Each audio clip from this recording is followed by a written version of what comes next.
Müəllimliyin insanlıq fəlsəfəsi. Müəllimliyə sevgim 6-cı sinifdən etibarən formalaşmağa başladı. Əslində müəllimliyə və daha çox dilimizi, ədəbiyyatımızı sevib sevdirməyə sevgim. Bu sevgimin formalaşmasının səbəbkarı isə bu fənni bizə sevərək və sevdirərək tədris edən müəllimim oldu. Sanki mənim üçün müəllimlikdən ziyadə bir insanlıq modeli kimi idi. Həm zahirən, həm də daxilən ona bənzəməyi xəyal edirdim.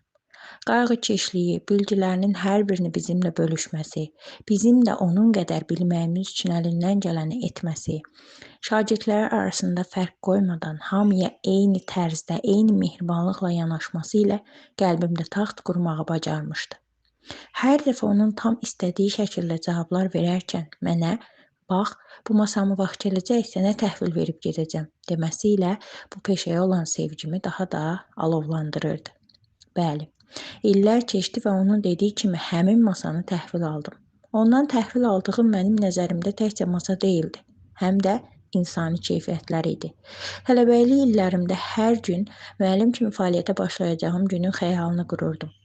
Nədənsə bu xəyalım şəhərin insan qoxan o səsli küylü məkanlarında yerləşən məktəblər deyil, ucqar kənd məktəbləri üzərində qurulurdu. Düşünürdüm ki, mən bu bilgilərimi, sevdiyim bu işi mənə həqiqətən mənəvi ehtiyac duyan körpələrlə bölüşməliyəm. Belə də oldu. Universiteti bitirdiyim il cənub zonasına üz tutdum. Adında yardım olan Yardımlının dağ kəndində, Sırıqda yerləşən məktəb şagirdlərinin yardımına yollandım.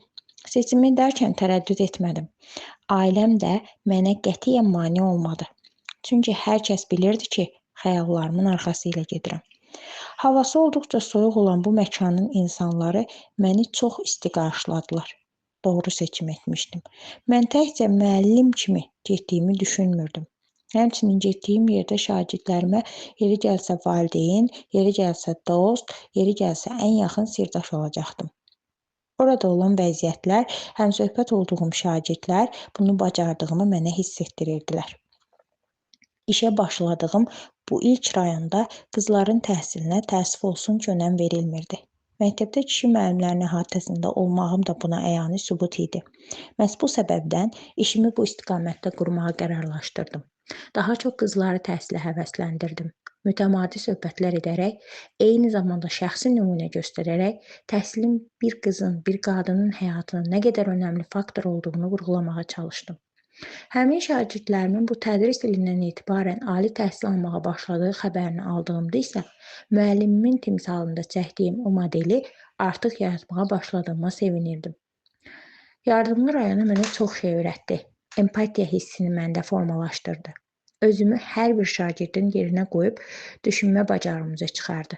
Həyatların nə qədər müxtəlif olduğunu, həyat şərtlərinin bəzən bizi geri saldığını, düşüncəmizə belə qadağa qoyula bilindiyi kimi halların həyatımızda ola bildiyini və digər düşündürücü məsələlər. Bütün çətinliklərə rəğmən inad göstərərək bacara bildiyin sənin böyük uğurundur. Burada təhsil alan qızlar bunu edirlərsə, demək böyük uğura imza atırlar. Sevindirici hal həm də o idi ki, artıq bu qazanılan böyük uğurlarda mənim də payım var idi. Növbəti məkanım isə doğulduğum rayonun dağ kəndi oldu. Şəki rayonuna dönüş etdim. Cənnət kimi məkana, dağlar qoynuna, təpə cənnətə üz tutdum. Qeyd edim ki, artıq 5-ci ildir ki, həmin məktəbdə müəllim kimi fəaliyyət göstərirəm. Çəkdiyim o model qətiyyən gözümün önündən getmir. Mənim üçün insanlıq tablosu olan Qaratel müəllimim daim mənimlədir. İşlədiyim məktəbdə onun kimi ola bilməyə hər gün daha çox cəhd edir və daha çox yaxınlaşıram.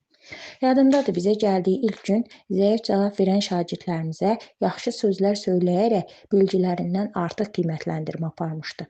Ən gözəl cavab verənlərə isə bundan da yaxşı ola bilərdi fikrini söyləmişdi.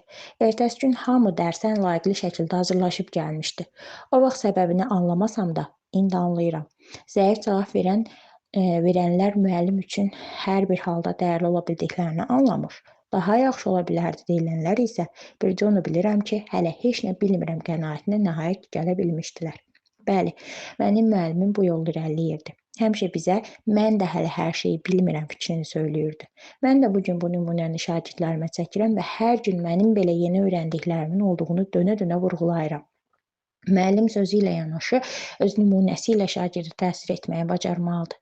Əgər biz şagirdə nəsə bir diqqətə layiq, tərbiyələndirici davranış aşılamaq istəyiriksə, bunu dillə çatdırmaq yerinə öz gündəlik fəaliyyətimizdə tətbiq edərək daha müsbət nəticələr əldə edə bilərik. Müəllimə o vaxt xoşbəxtdir ki, artıq onu bir tablo kimi çəkib hər cəhətdən ona bənzəmək istəyən şagirdlər var. Müəllim o zaman xoşbəxtdir ki, tədris etdiyi fənnini çox sevir və şagirdlərinə də bu sevgini ötürərək sevdirməyi bacarır. Müəllim o zaman xoşbəxtdir ki, onun yolu ilə getmək istəyənlərin sayı çoxdur. Müəllim o zaman xoşbəxtdir ki, etdiyi işi maddi maraqsız, şagirdlərinin sevgisi ilə kifayətlənərək edir. Müəllim özündən sonra bir iz qoymağa çalışmalıdır. İllər ötdükdən sonra dünyasını dəyişdikdə belə daim xatırlanmalı bir iz.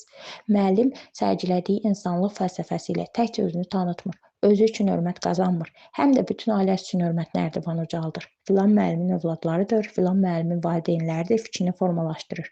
Mənə görə ömrümüz boyunca minnətdarlıq hissi ilə xatırlamalı insanlar müəllimlərimizdir. Belə şərəfli peşəyə yiyələnən hər kəs özünü dünyanın ən xoşbəxt insanı saymalıdır. Həmçinin mən də bu səbəbdən özümü daim xoşbəxt sanıram və bu şərəfli peşənin öhdəsindən daha da layiqincə gələ biləcəyimə inanıram.